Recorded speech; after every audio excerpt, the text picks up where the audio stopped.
Sa hindi po nakakaintindi ng mundo ng intelligence, huwag po kayo magkunwari na alam niyo po ito. There is a so-called COPLAN o isa pong intelligence plan and project. May Intel project, may COPLAN. At yan po ang bumubuo ng case operation plan po, meaning ng COPLAN. COPLAN, case operation plan. May tinatawag din po na IP, intelligence project.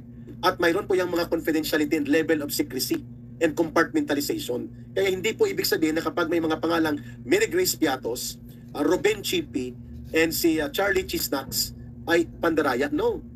Nature po yan ng intelligence. Yung iba nga numero yan, XY324. Sino ito? Hindi mo pwedeng tanungin yan. Need to know basis yan.